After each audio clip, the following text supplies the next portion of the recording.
Kalau orang sudah injakkan kaki ke kantara ataupun ke surganya sendiri, maka tidak akan pernah keluar atau menuju ke neraka selamanya.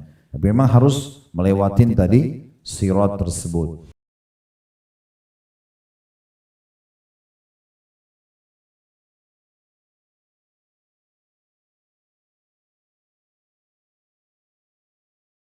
Assalamualaikum warahmatullahi wabarakatuh.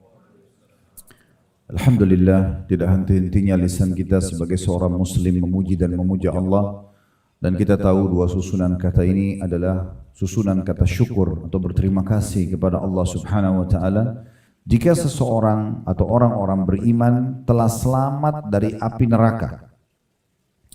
Mereka ditahan di sebuah jembatan di antara surga dan neraka.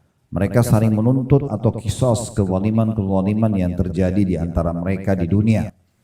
Hingga ketika mereka telah dibersihkan dan disucikan, barulah mereka diizinkan untuk masuk ke dalam surga. Demi Allah yang jiwa Muhammad ada di tangannya, seseorang dari mereka, maksudnya ahli surga, lebih mengenal tempat tinggalnya di surga dibandingkan dia mengenal tempat tinggalnya di dunia. Sebelum panjang lebar kita masuk ke syarah dan penjelasan hadis ini serta perkataan-perkataan ulama berhubungan dengan masalah ini, coba kita bedah dulu faedah-faedah dari hadis ini. Yang pertama yang perlu digarisbawahi adalah jika orang-orang beriman telah selamat dari api neraka. Pertanyaannya, apakah semua orang beriman akan melewati neraka? Jawabannya iya. Ya, tetapi melewati di atasnya, bukan masuk ke dalam.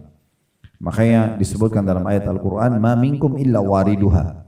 Tidak ada seorang pun dari kalian kecuali pasti akan melewati neraka tersebut. Nanti di mahsyar kita akan menyaksikan dengan mata kepala kita neraka dihadapkan di depan mata kita dengan kobaran-kobarannya, dengan gemuruhnya, letupan-letupannya itu akan disaksikan oleh semua orang.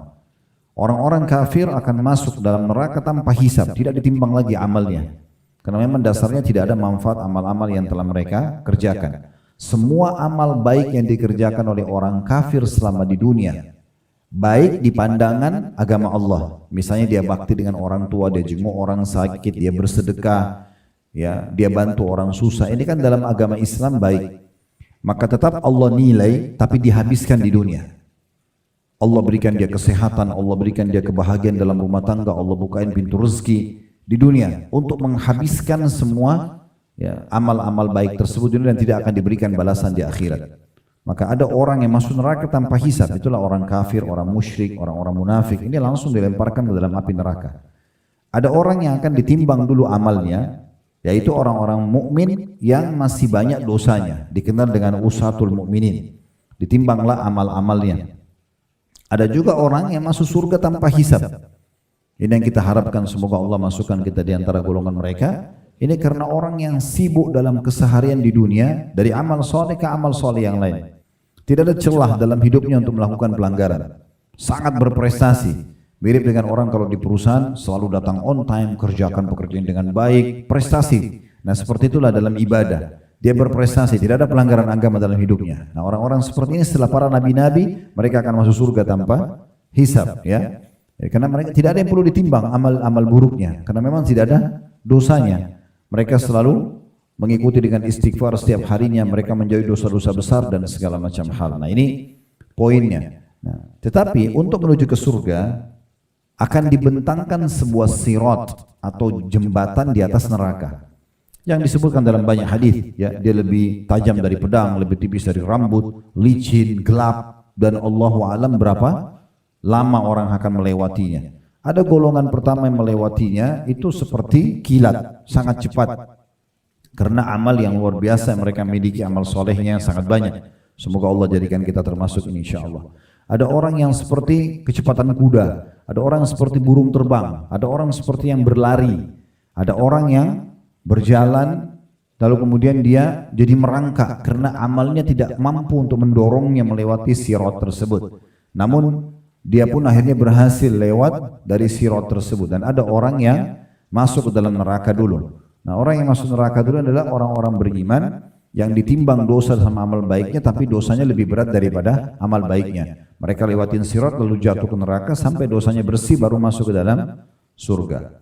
Jadi kita semua pasti akan melewati neraka. Hikmah yang sangat besar, walaupun itu orang-orang beriman, mereka lewati neraka agar mereka lihat betapa dahsyatnya siksaan yang Allah siapkan bagi orang-orang yang kafir, orang-orang yang bermaksiat kepada Allah. Jadi nanti pada saat masuk ke dalam surga, kita akan menilai luar biasa surga itu. Dan Ibnu Qayyim rahimahullah menyebutkan dalam buku beliau Hadil Arwah, di surga di istana seorang mukmin itu akan ada satu pintu, di mana pintu itu dia bisa melihat ke neraka setiap saat.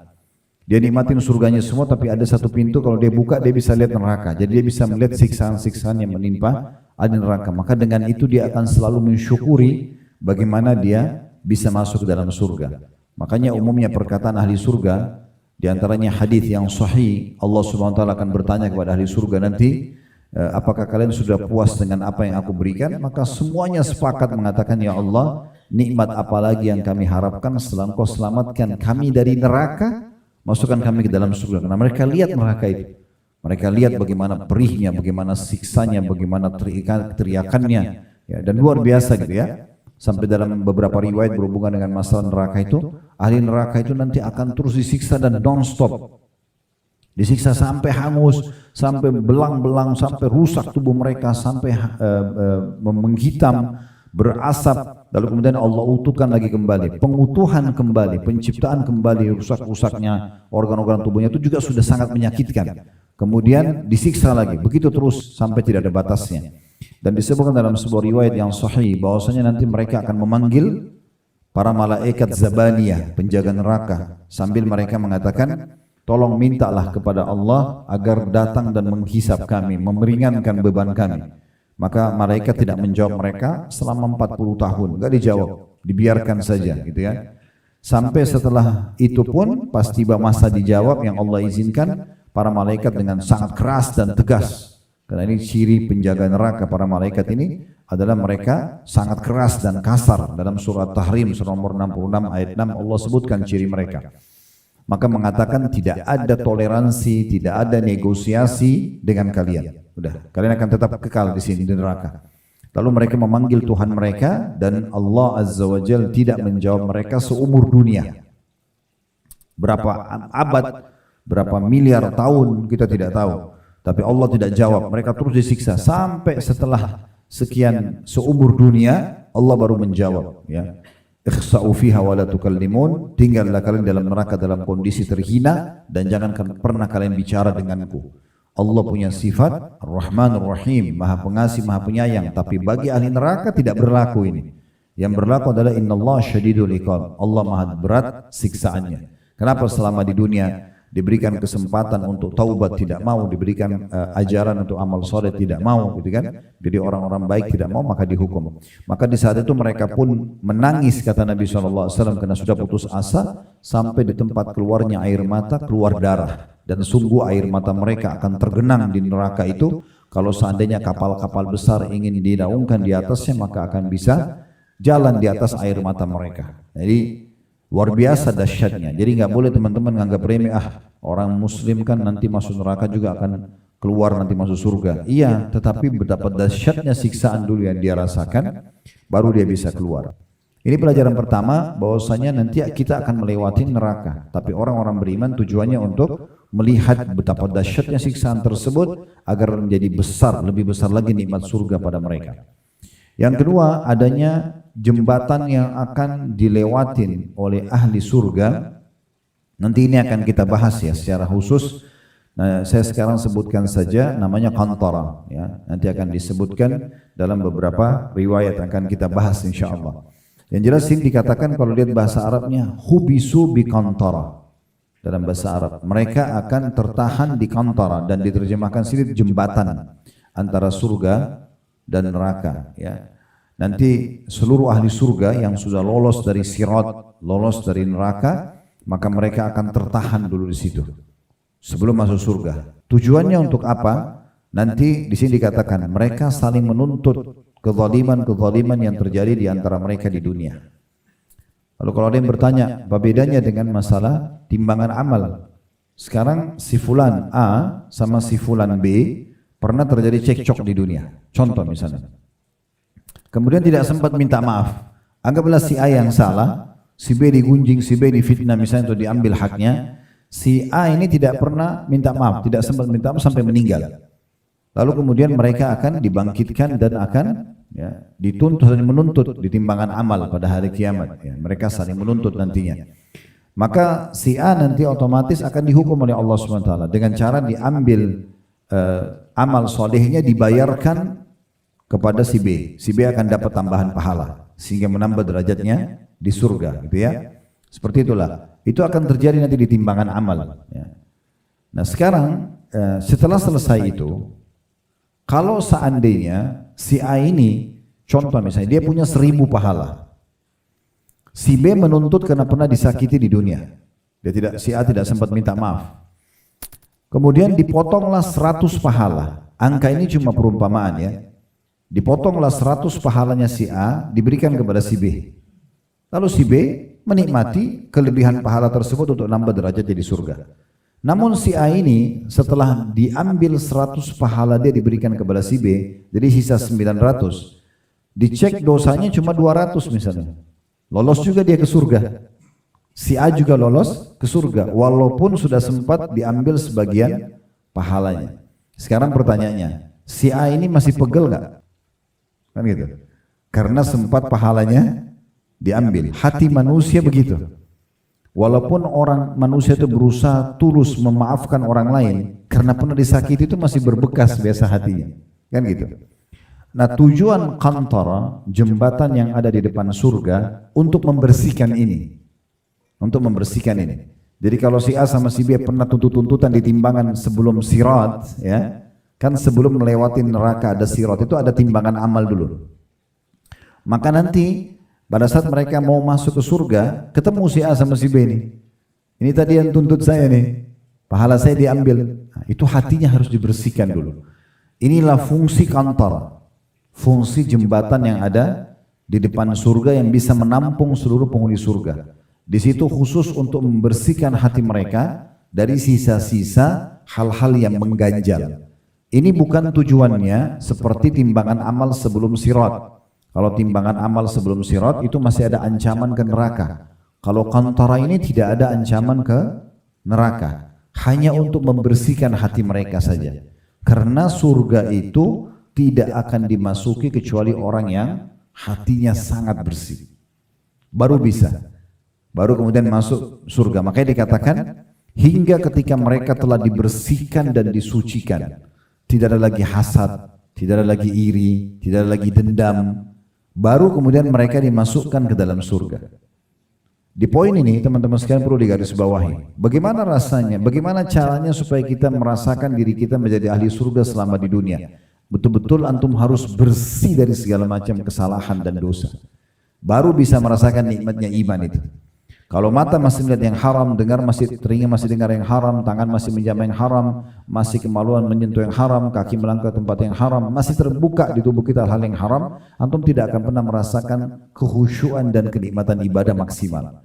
Karena memang itu amalnya ahli surga. Dia harus betul-betul bersih sekali. Coba praktikin ke depannya mulai dari pengajian kita sekarang 1 minggu ke depan. Coba cek, cross check semua pintu dosa yang masih antum buka. Apa saja? Coba tutup, beristighfar kepada Allah dan rasakan pekan selanjutnya bagaimana kenikmatan iman yang dirasakan. Akan beda sekali. Kita merasa lebih dekat dengan Allah, kita merasa lebih khusyuk, kita merasa lebih tertarik untuk menambah bacaan Al-Quran kita dan segala macam hal yang muncul efek daripada iman tersebut. Dan makin kita bersih dari dosa dan pelanggaran, ada tontonan yang haram langsung dialihkan pandangan matanya. Tentu kita bicara setiap pengajian begini dari sekarang ke depannya. Yang lalu-lalu semoga Allah maafkan. Telinganya begitu mau dengar haram langsung dialihkan, tangannya mau jamah yang haram langsung dia tinggalkan. Semua itu akan membuat bertambah iman dia. Karena iman bertambah dengan ketaatan. Maka makin dia rasakan nikmatnya ibadah yang merupakan amal-amalnya ahli surga. Jadi surga ini betul-betul harus orang yang bersih hatinya. Ya. Kalau seseorang dari kita masih membuka noda-noda dosa dalam hatinya, itu susah dia merasakan kenikmatannya amalan-amalan ahli surga itu sendiri. Ini pelajaran kedua yang bisa diambil tentang adanya jembatan di situ. Nanti akan lebih panjang kita jelaskan ini insyaallah ya. Kemudian selanjutnya, ya, potongan yang ketiga dari hadis ini luar biasa. Apa kata Nabi SAW? Nabi bersumpah, demi Allah yang jiwa Muhammad ada di genggamannya atau di tangannya, seseorang dari ahli surga lebih mengenal istananya di surga daripada rumahnya di dunia. Ini sumpah yang luar biasa. Seseorang di antara kita teman-teman sekalian, kalau dia punya kos-kosan aja, misalnya dia kontrak, saya yakin walaupun cuma 1 tahun misalnya, dosa 1 tahun kita nginap di hotel aja, sehari weekend misalnya atau 2 hari, Sabtu Ahad, terus kemudian kita keluar dari kamar hotel tersebut, saya yakin kita tidak akan mungkin melupakan itu kan. Pasti kita tahu, oh hotel itu, kamar itu, kita masih ingat. Mungkin seumur hidup kita akan ingat. Bagaimana kalau rumah itu milik kita? Yang sudah kita beli, yang teman-teman sekalian sudah Allah karuniai rumah yang harusnya disyukuri dan digunakan untuk ketaatan misalnya, saya yakin kita hafal setiap jengkalnya rumah kita. Pintunya di sini, keramiknya, ya granitnya atau marmernya misalnya, atau apalah dekorasinya, kamar, AC-nya, semuanya kita hafal mati, gitu. Luar kepala semua itu. Tapi pertanyaan sederhana, kenapa Nabi SAW bilang, Nabi bersumpah, seseorang ahli surga itu lebih mengenal, dan nanti kita pada saat masuk ke surga, begitu masuk itu gerbang kita sudah tahu, oh, ini istana saya. Dia lebih kenal itu istananya, padahal belum pernah dia masuk sebelumnya, daripada rumahnya di dunia. Pertanyaan bagaimana bisa, sementara kita belum pernah masuk. Nah ini ada jawabannya teman-teman, makanya butuh ilmu. Dikatakan dalam sebuah riwayat yang sahih, kata Nabi Muhammad SAW, siapa yang rindu ingin bertemu dengan Allah, Allah rindu bertemu dengannya, dan siapa yang benci bertemu dengan Allah, Allah benci bertemu dengannya. Maka waktu itu, waktu Nabi SAW sampaikan hadits ini, banyak di antara sahabat yang merasa sedih karena mereka khawatir, gitu kan? Bagaimana caranya kita mencintai Allah maksimal supaya Allah cinta, rindu sama kita, dan bagaimana caranya kita menyelamatkan diri kita agar tidak benci apa yang Allah, misalnya kematian atau yang lainnya. Bagaimana caranya supaya kita tidak benci, supaya Allah tidak benci sama kita. Dan itu ternyata dinyatakan oleh Ummul Mukminin Aisyah radhiyallahu anha. Pada saat Nabi SAW lihat Aisyah sini, lalu Nabi tanya, kenapa wahai Aisyah? Dia mengatakan, ya Rasulullah, sabda anda itu membuat kami sedih.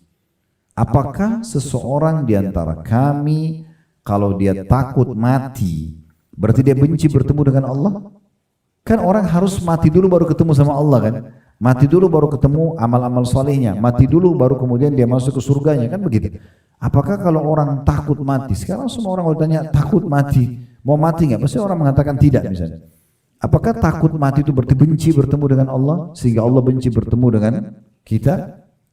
Maka kata Nabi SAW, bukan seperti itu wahai Aisyah. Lalu beliau jelaskan, nah ini jawabannya, kenapa nanti kita di surga lebih kenal istana kita daripada rumah kita di dunia. Ya, ini padahal kita belum pernah masuk. Kata Nabi SAW, kalau orang beriman akan meninggal dunia, detik-detik sebelum ruh kita dicabut, itu Allah akan datangkan beberapa malaikat yang menyampaikan berita gembira.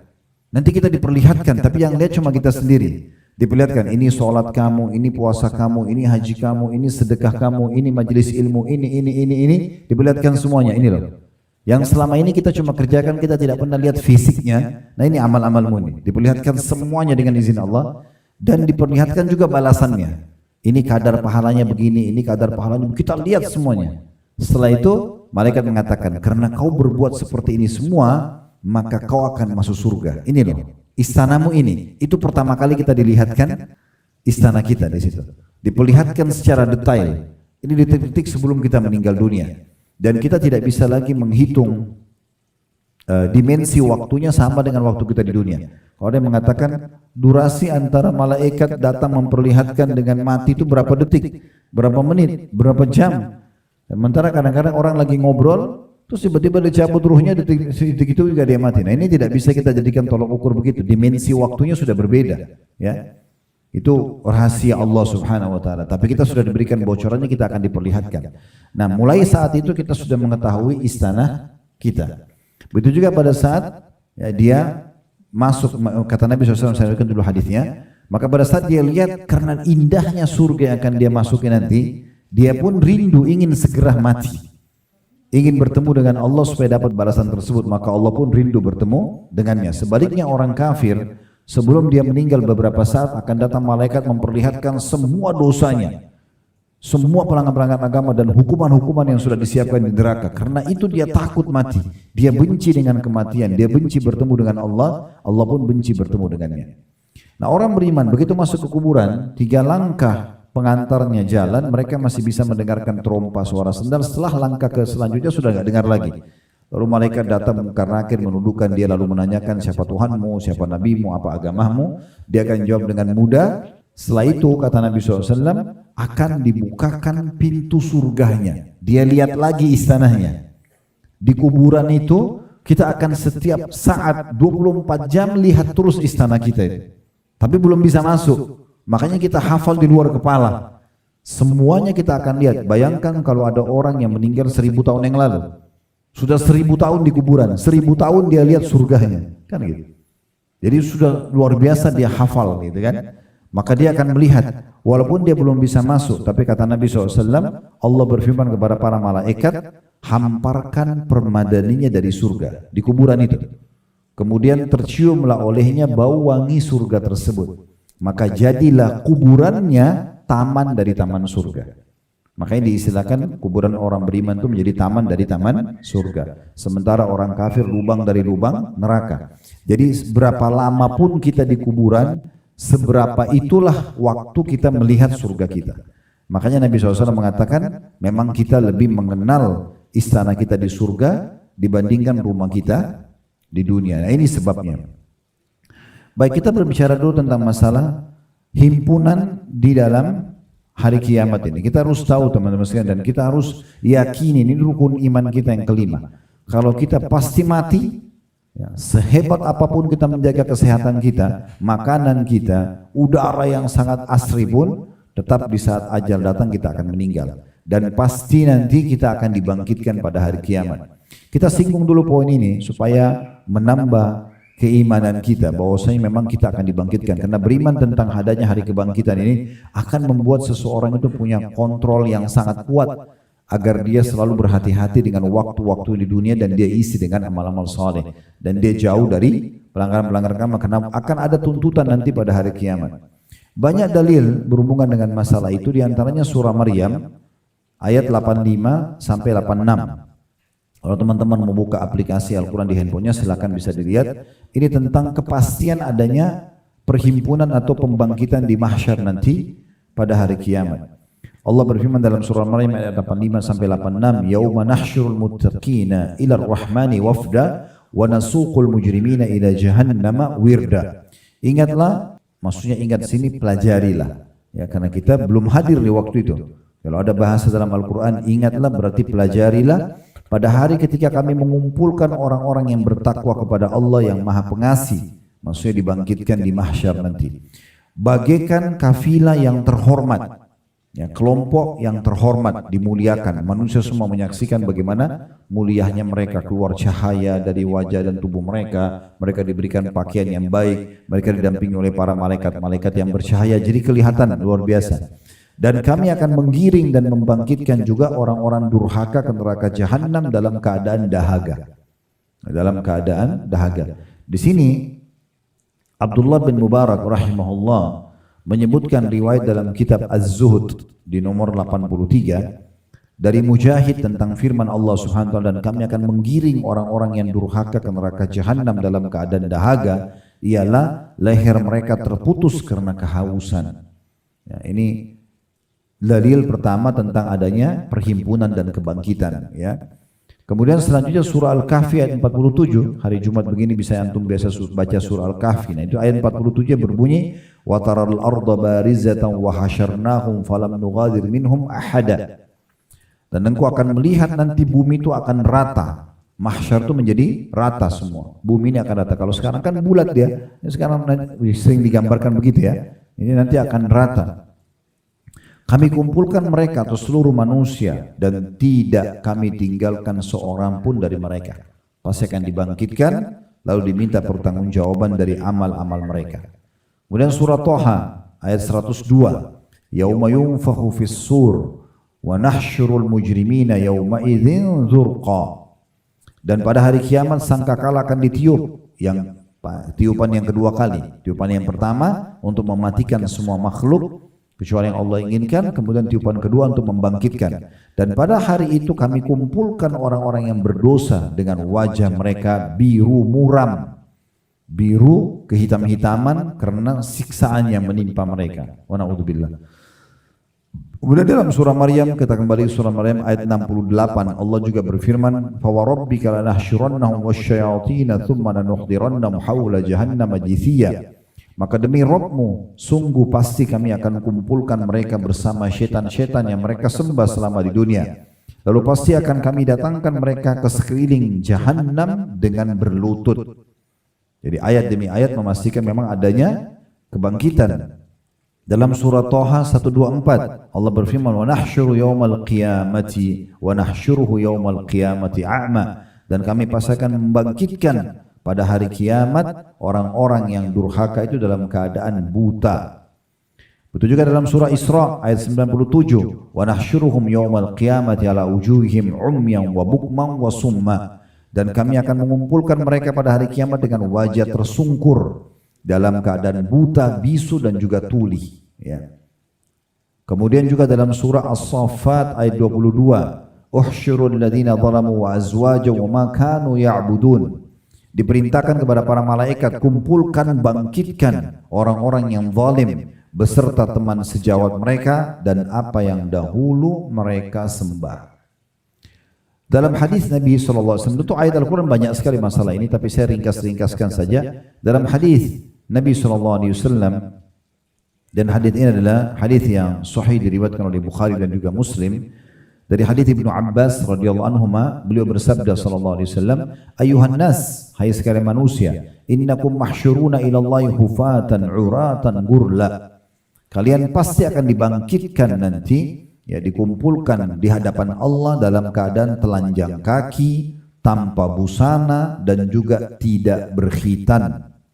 Kemudian Nabi SAW membaca firman Allah, "Kama bada'na awwala khalqin nu'idu." Yang artinya, ini potongan ayat dalam surah Al-Anbiya, sebagaimana kami telah memulai penciptaan pertama kali manusia dan makhluk, begitu pula kami akan mengulanginya lagi. Suatu janji yang pasti kami tepati, sungguh kami akan melaksanakannya. Ini dalam surah Al-Anbiya ayat 104. Lalu kata Nabi SAW, ini tentunya kama bada'ana awal khalqin nu'idu wa'adan alaina inna kunna fa'ilin. Ini ayatnya ya. Kemudian kata Nabi SAW, "Ala wa inna awwalal khalaiqi yuksa yawmal qiyamati Ibrahim alaihissalam." Ketahuilah manusia yang paling pertama diberikan pakaian nanti pada hari kiamat adalah Ibrahim alaihissalam. Sebagian ulama mengatakan, kenapa Ibrahim yang pertama diberikan pakaian? Karena dibangkitkan dalam kondisi semua tidak ada busananya, semua tidak ada alas kaki, semua tidak ada atau tidak terkhitan. Lalu Allah berikan busana yang paling pertama Ibrahim AS. Kata sebagian ulama, karena waktu Ibrahim mau dibakar oleh Namrud, itu disuruh buka bajunya. Dibuka bajunya oleh prajurit-prajurit Namrud untuk dibakar di api. Maka sebagai kemuliaan yang Allah berikan dia pertama orang yang diberikan pakaian. Ala wa inna sayuja'u birijalin min ummati. Ketahuilah akan didatangkan nanti sekelompok dari umatku. Fayu'khadu bihim dhatas shimal. Namun mereka disimpangkan atau diarahkan ke jalur sebelah kiri. Fa'akulu ya Rabbi usayhabi. Lalu aku berkata, kata Nabi SAW, wahai Tuhanku, itu sahabat-sahabatku. Aku kenal mereka di masa hidup dulu, atau di masa aku hidup. Fayuqalu innaka la tadri ma ahdatsu ba'dak. Ya, kemudian dikatakan kepada Nabi SAW, sesungguhnya kau tidak tahu apa yang mereka lakukan setelah kau meninggal. Ya. Fa'aqulu kama qala al-'abdu salih. Lalu aku mengucapkan seperti yang diucapkan hamba Allah yang saleh, Nabi Isa alaihissalam. Wa kuntu 'alaihim syahidan ma dumtu fihim. Nabi Isa waktu ditanya tentang itu umatnya, apakah kau suruh ya umatmu hai Isa, orang-orang Nasrani untuk menyembah kamu dan ibumu sebagai Tuhan? Maka Nabi Isa di antara potongannya mengatakan, saya hanya menjadi saksi terhadap mereka di masa saya masih hidup di tengah-tengah mereka. Falamma tawaffaitani kunta antar raqib alaihim. Pada saat engkau wafatkan aku ya Allah, engkaulah pengawas mereka. Wa anta ala kulli syai'in syahid. Dan kau menyaksikan segala sesuatunya. In tu'adzibhum fa innahum ibaduk. Kalau kau siksa mereka, mereka hamba-hambamu, itu hakmu. Wa in takfir lahum fa innaka antal azizul hakim. Dan kalau kau memaafkan mereka, sungguh engkau zat yang maha mulia dan maha bijaksana. Lalu dikatakan dalam riwayat yang lain, ya, dikatakan kepada Nabi SAW, sesungguhnya mereka telah berbalik meninggalkan agamamu setelah engkau meninggal. Jadi kenapa tadi ada di antara orang yang Nabi kenal di mahsyar, Nabi ingin ajak mereka ke haud beliau, telaga beliau untuk minum, lalu dihalangi oleh para malaikat. Lalu Nabi mengatakan, mereka sahabat-sahabatku, saya tahu nih semasa hidup mereka pernah beriman. Lalu dikatakan pada Nabi SAW, kau tidak tahu apa yang mereka lakukan setelah engkau meninggal, mereka telah murtad. Ini adalah orang-orang yang hidup di masa Nabi SAW sempat masuk Islam, setelah Nabi meninggal mereka murtad. Ya, tentu tidak asing teman-teman sekalian, kita pernah dengar namanya Tulaiha bin Khuwailid yang mengaku sebagai Nabi palsu, Al-Aswadul Unsi, Musailim Al-Kadzab. Ini nama-nama orang yang mengaku Nabi-Nabi palsu, yang ini diperangi oleh Abu Bakar dan pasukan-pasukan beliau, tentunya dipimpin oleh Khalid bin Walid dan beberapa sahabat yang menumpas habis mereka. Nah, ini orang-orang yang meninggalkan agama, banyak yang murtad ya setelah Nabi SAW meninggal, karena mereka bukan masuk Islam karena hatinya, tapi masuk Islam karena merasa takut dengan pasukan muslimin. Nah, seperti itulah. Kemudian dalam riwayat yang lain juga dikatakan, yuhsyarun nasu hufatan uratan gurla. Manusia akan dikumpulkan pada hari kiamat dan pasti dibangkitkan dalam keadaan telanjang kaki tanpa busana dan tak berkhitan. Qalat Aisyatu, maka Aisyah berkata radhiyallahu anha, ar-rijalu wan nisa'u jami'an yanzuru ba'duhum ila ba'd. Ya Rasulullah, apakah laki-laki dan perempuan dibangkitkan semuanya dalam kondisi tidak berbusana dan dikumpul bersama-sama? Ya, dalam riwayat lain betapa malunya gitu ya. Maka kata Nabi SAW, al-amru asyaddu min an yuhimmahum dzalik. Kata Nabi SAW, perkara lebih dahsyat daripada mereka saling memperhatikan. Nah, pada saat nanti dibangkitkan pada hari kiamat, orang awal dibangkitkan tidak berbusana, nanti dikasih busana. Tidak ada lagi pikiran orang untuk lihat aurat orang lain. Jadi bukan lagi seperti itu. Orang itu ada syahwat dalam kondisi dia tenang, dia rileks itu. Tapi kalau orang dalam kondisi panik dan segala macam, tidak begitu. Ya, apalagi ini hanya hitungan dengan hikmah Allah SWT. Ada waktu Allah akan tetap berikan pakaian kepada mereka. Ummu Salamah mengatakan, aku mendengarkan Rasulullah SAW bersabda, manusia dikumpulkan pada hari kiamat dalam keadaan telanjang kaki dan tanpa busana. Ummu Salamah mengatakan, wahai Rasulullah, betapa malunya sebagian dari kami melihat sebagian yang lainnya. Kata Nabi SAW, manusia saat itu sangat sibuk. Lalu aku bertanya, apa kesibukan mereka ya Rasulullah? Kata Nabi SAW, lembaran-lembaran catatan amal disebarkan yang berisikan segala apapun, sekecil atom, bahkan lebih kecil daripada itu, sekecil biji sawi. Ini riwayat-riwayat sahih diriwayatkan oleh At-Tabarani. Sahal bin Sa'ad juga berkata radhiyallahu anhu, Rasulullah SAW bersabda, manusia akan dikumpulkan pada hari kiamat di atas tanah putih seperti roti tepung yang jernih. Di sana tidak ada lagi satu pun ya, tanda bagi seseorang. Begitu juga dalam banyak riwayat yang lain, diantaranya Anas mengatakan, kata Nabi SAW, atau ada seseorang bertanya, ya Rasulullah, firman Allah SWT, alladzina yuhsyaruna ala ujuhim ila jahannama ulaika syarrum makana wa adallu sabila. Dalam surah Al-Furqan ayat 34, yang artinya orang-orang akan dikumpulkan di neraka jahanam dengan diseret wajahnya. Mereka itulah yang paling buruk tempatnya dan paling sesat jalannya. Apakah orang kafir dikumpulkan dengan diseret di atas wajah mereka? Kata Nabi SAW, alaysa alladhi amsyahu ala rijlaini fid dunya qadiran ala yumshiyahu ala wajhi? Bukankah zat Allah yang telah menjalankannya di atas kedua kakinya semasa hidup di dunia mampu dan kuasa menjalankannya di atas wajahnya di hari kiamat? Tanda tanya. Ya, maka sahabat ini sudah tidak bertanya lagi karena sudah tahu pasti Allah mampu. Maka Qatadah mengatakan, ya, perawi hadis, tentu dengan keperkasaan Rabb kami. Maksudnya betul-betul nanti akan ada kebangkitan pada hari kiamat tersebut, dan sekian banyak dalil yang berhubungan dengan masalah ini. Di antara juga adalah hadis riwayat Tirmidzi, kata Abu Hurairah radhiyallahu anhu, Nabi SAW bersabda, manusia dikumpulkan pada hari kiamat dalam 3 golongan. Golongan berjalan, golongan berkendaraan, dan golongan lainnya berjalan di atas muka-muka mereka. Ditanyakan, wahai Rasulullah, bagaimana mereka berjalan di atas muka-muka mereka? Maka Nabi SAW mengatakan, zat yang menjalankan mereka di atas kedua telapak kaki mereka berkuasa untuk menjalankan mereka di atas muka-muka mereka. Ketahuilah, sesungguhnya mereka menghindarkan muka mereka dari setiap tanggul dan juga duri-duri yang ada di mahsyar. Ya. Kemudian Bahz bin Hakim juga meriwayatkan dari ayahnya radhiyallahu anhu, dari kakeknya, dia mengatakan, aku mendengarkan Nabi SAW bersabda, sesungguhnya kalian akan dikumpulkan dengan berjalan kaki dan berkendaraan serta diseret di atas muka-muka kalian. Ini kondisi pembangkitan pada hari kiamat nanti. Begitu juga dengan orang-orang yang sombong selama di dunia, diberikan gambaran bagaimana mereka dibangkitkan pada hari kiamat.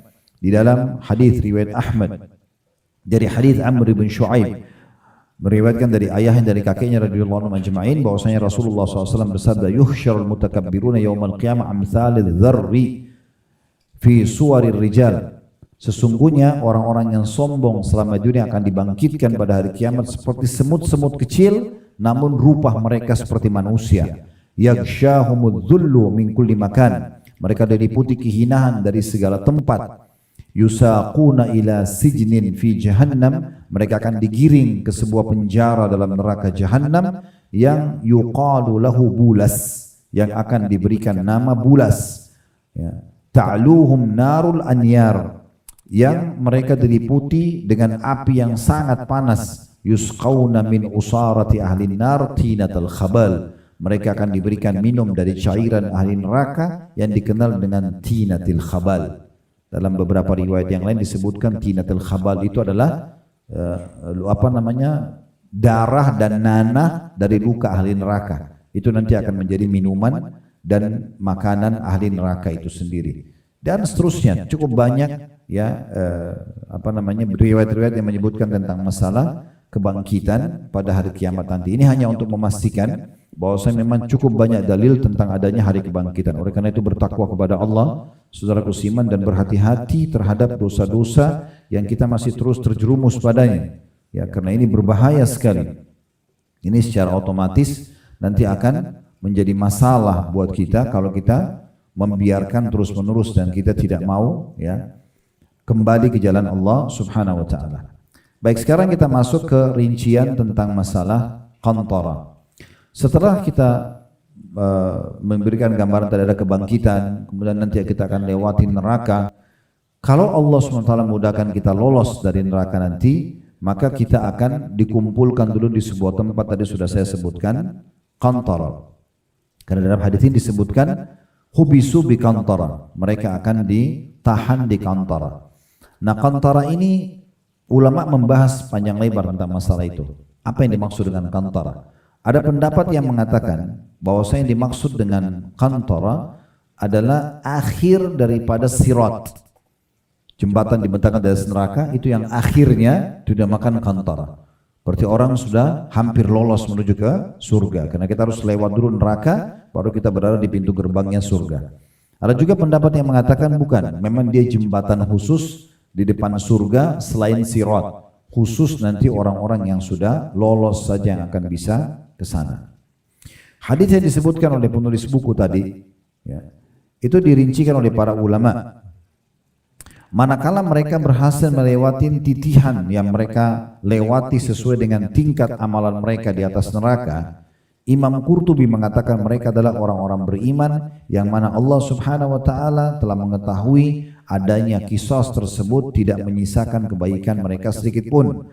Karena jika dilaksanakan kisos, kebaikan mereka tentunya tidak tersisa dan juga digunakan sebagai modal menuju ke surga. Artinya yang dimaksud dengan orang-orang nanti akan bertemu di qantara dan akhirnya terjadilah pembersihan jiwa dan diri mereka tadi itu yang dimaksud adalah bukan lagi diambil amal-amal solehnya, bukan lagi dibebankan dosa orang yang dizalimi, tapi ini lebih kepada pensucian dan pembersihan saja. Ibnu Hajar mengatakan yang dimaksud kemungkinan besar adalah ashabul a'raf. A'raf ini kita tahu ada surah Al-A'raf dalam Al-Quran ya.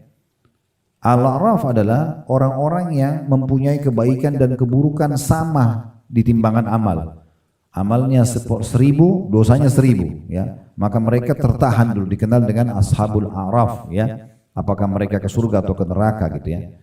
Lalu nanti akan keluar dari kelompok ini orang-orang beriman dan mereka akan masuk surga tanpa hisab dan juga akan bertemu dengan orang-orang yang binasa karena amal-amal jeleknya.